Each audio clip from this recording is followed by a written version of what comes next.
so I've got a question. What is the best tent in the world? And is it the Hilleberg Soulo? Today I'm going to unpack a Hilleberg Soulo. We're going to look at the pros and cons, because some people out there would argue this is undeniably the best tent in the world, and others would say for half the price you can get something just as good. Let's unpack the Hilleberg and have a little look at it. So unlike some of the review channels out there that it arrives, they unpack it, set it up in their back garden and give it a review, and undoubtedly put the poles in the wrong order, I've used this on the top of Kinder Scout, in snow, in rain, in wind, in temperatures up to -6. I've used it in woodland. And it's now time to share my thoughts on the Hilleberg Soulo. So Hilleberg are known as the tent maker, and for good reason. Originally from Sweden, now based in Estonia, Hilleberg produce some of the most well-known, most robust, durable and high quality tents in the world. These guys have been running over 50 years. So surely there's some people we can trust. To make a Hilleberg tent, their trainees have to train for up to a year before they're allowed to be let loose and make one of these. The Soulo is probably the most well-known. So let's have a look at what we get in the bag. So first things first, the bag itself. This is an oversized bag. And as you guys might know, when the tent originally gets delivered, it will take up the majority of the space in the bag. But once you set it up and then packed it back away, if you do it properly, it will probably take up a third of the size. So plenty and plenty of room. And then the poles. So this tent operates on a 3-pole system, 2 being the same, and then 1 slightly different pole that is indicated with these red tabs. And these are the DAC Featherlight NSL greens. So you get these 3 poles with it. And not only that, in the bag itself, in this clever little hidden compartment here, if I can get her out, you've got a spare pole for breakages and instructions on how to repair your pole. And then the pegs. Now the pegs are extremely high quality. I used to think, what difference really can a tent peg make? These DAC pegs are absolutely phenomenal. And you get 12 of these in the pack with some high quality loops on the end. And then as an optional extra, we have the footprint. Now, we all know that this tent is an expensive one. To not get the footprint, in my eyes, could be a bit of a mistake. For an extra £80, granted the footprint is probably more than the tent that you might have started your journey with, but for me personally, I think the protection was worth it.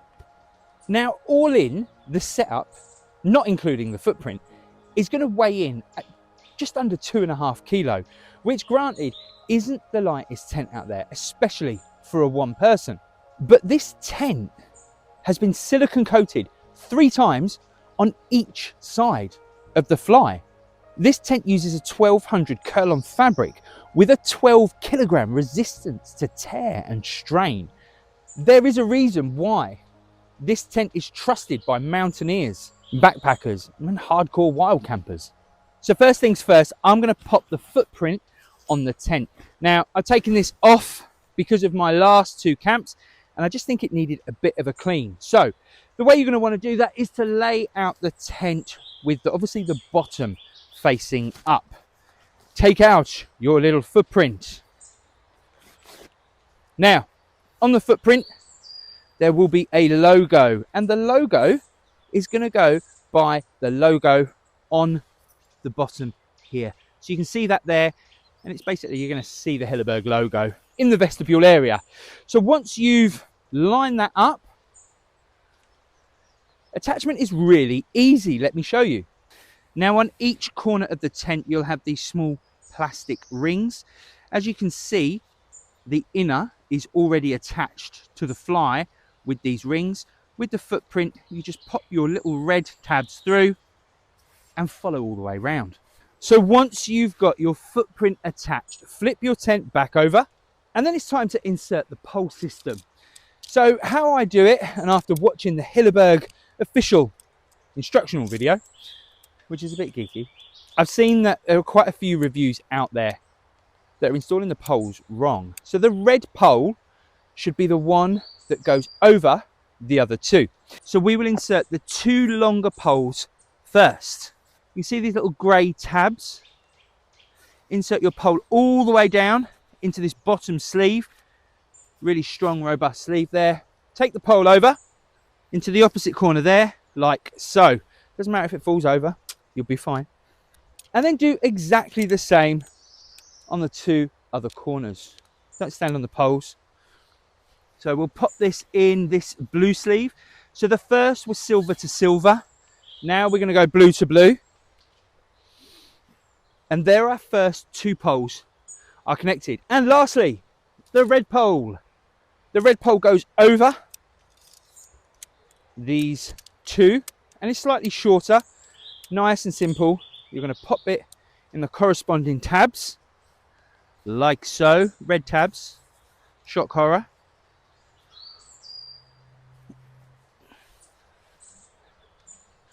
Come round the tent, trust the bend,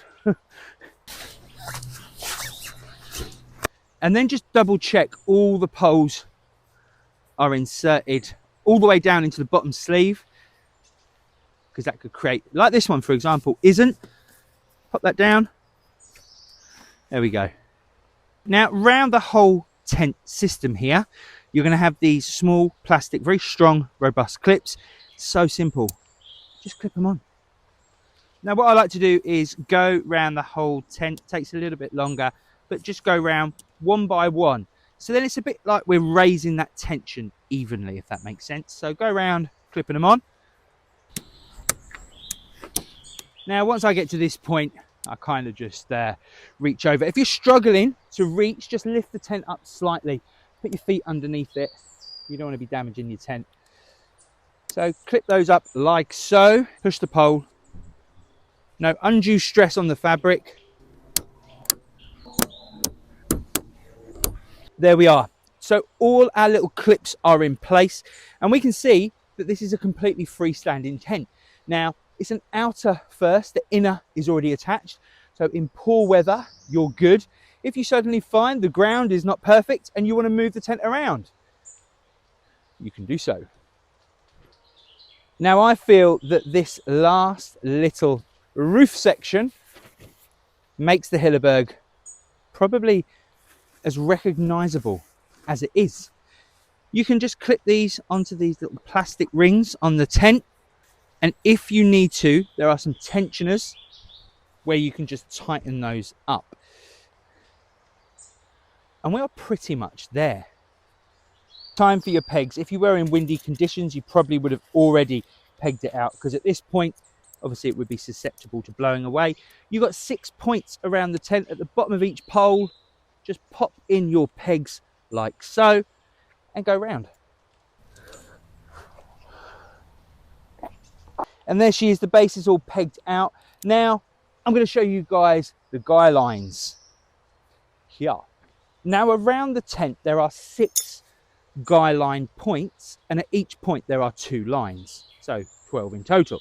You can see here that you have a lower on a piece of fabric here and the upper. Now the upper is designed to go through itself back round the pole like so, and that's going to add extra tension. These tensioners do take a little while of getting used to. However, when you are setting up the guy lines, make sure that the shortest point, especially if you're in windy conditions, like so, and then just take the 2 loops, and what I do is the following. I bring it out at the same angle as the pole and then go in a foot. That's just what I do. Pop the peg in here. That'll do. No need to tighten it up just yet. And then I'm just going to nip round and quickly do each of the guy lines. Okay, our guy lines are all loosely in. Once these are all loosely in, okay, you can see these here. You just want to make these the same tension. So just pull that off. Now you don't want to go nuts with this. Like, there is no need to go crazy. Roughly same tension there. So we're just going to nip round and quickly tension those up. Now I get it. A tight tent looks smarter, but the longevity of your tent will be a lot happier if you don't over tighten and go nuts. Nice. These tensioners are fantastic, and the quality of the guy lines, I think they're 3 mil, maybe 4. but they are great. Right, happy with that. Last one, not over tightened, but doing the job it needs to do. So there we have it. The Hilleberg Soulo is already set up. It's already tensioned out and the inner is already attached. So what we're going to do now is show you guys a little bit more about the tent. You can already feel how stable this tent is. There is a reason why it is used on top of mountains. Let's have a little look inside the tent. Now, before we go in, it is little designs like this that make a difference. A rain gutter.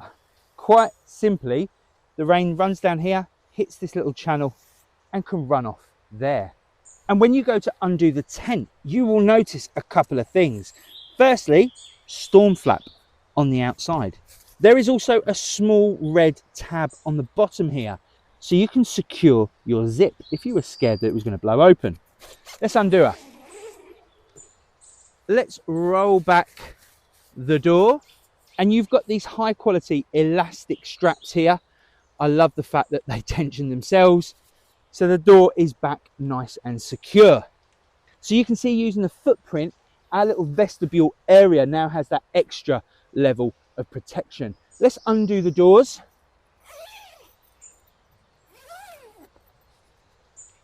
And roll her back. Having a look at the doors on the tent.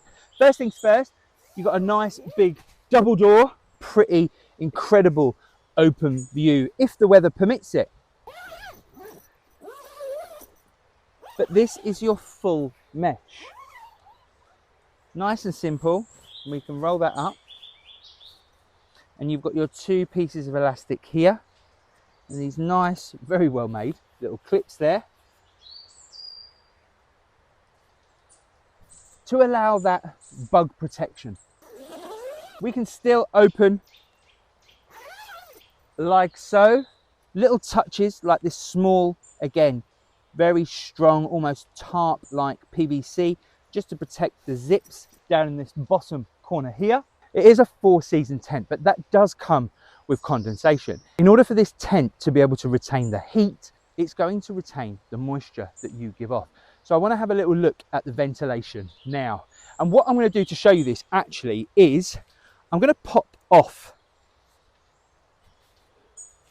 this section here, just to make it a little bit easier for you to see. And I'm going to bring you in now, don't worry, I'll bring you in to have a look.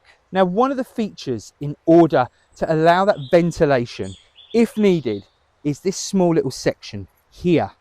So you can see these zips come down to that point, and obviously that's your main zip.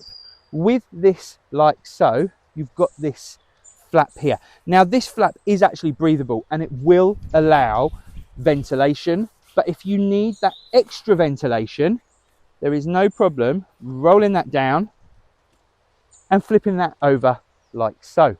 You wouldn't have to undo this top. And with this top little section open, when the outer fly is closed, nice and simply, you can either leave a mesh panel, or if you want to close that up, you can have just a little bit of your mesh open like that. Just tuck that in, you've got some nice ventilation there. Okay, next up being the vestibule area, and you can see there is plenty of room for your pack, for your bits and bobs, for your cooking.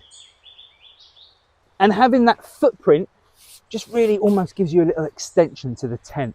I should have noted as well that the door will be your head end, and you should pitch the foot end into the wind. It is the more aerodynamic option. What about the room inside? Because I hear a lot of comments about the room inside. Now, I am 5'11", and laying down,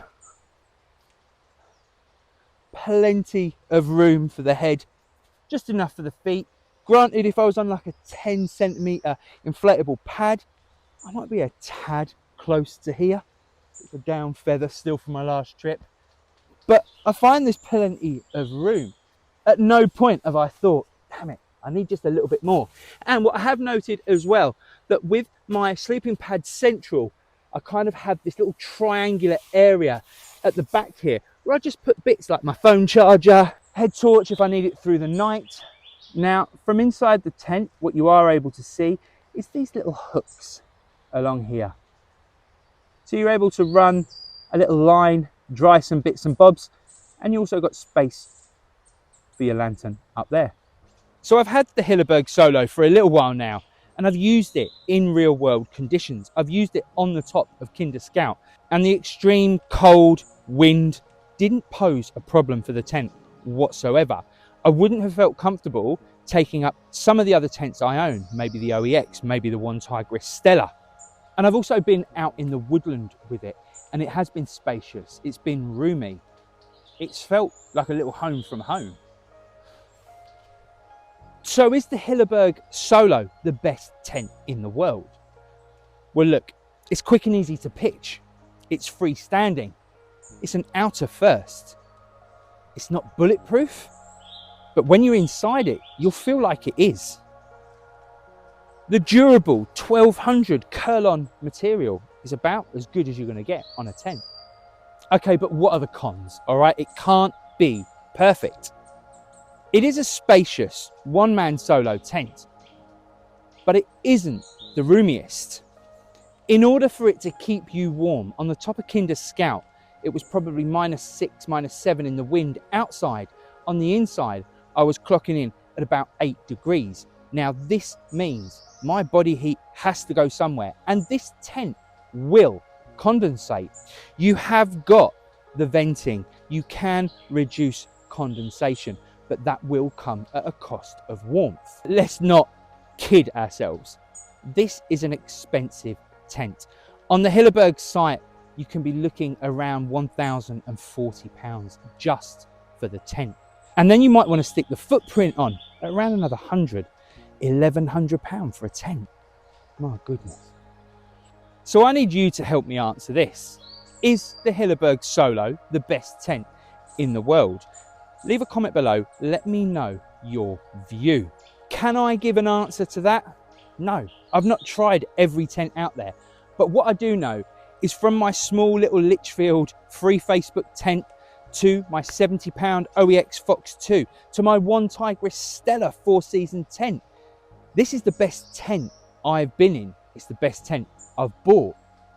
It's the best tent I've slept in, but most importantly, it is the safest tent I've been in, and I feel secure. I feel sheltered from the wind. This is the best tent in the world for me right now because it's elevated my camping experience. But if you disagree, let me know in the comments what tent is better than this. Is it another Hilleberg? Is it an MSR? Is it the OEX? Does the cost outweigh the benefits that you're going to get from a Hilleberg Soulo? And last but not least, I hate it when YouTubers ask you to subscribe, but I really appreciate it. I'm trying to grow this channel. I'm doing this video now with 2 broken toes and I'm in a lot of pain. But this is the Hilleberg Soulo, and thanks for watching.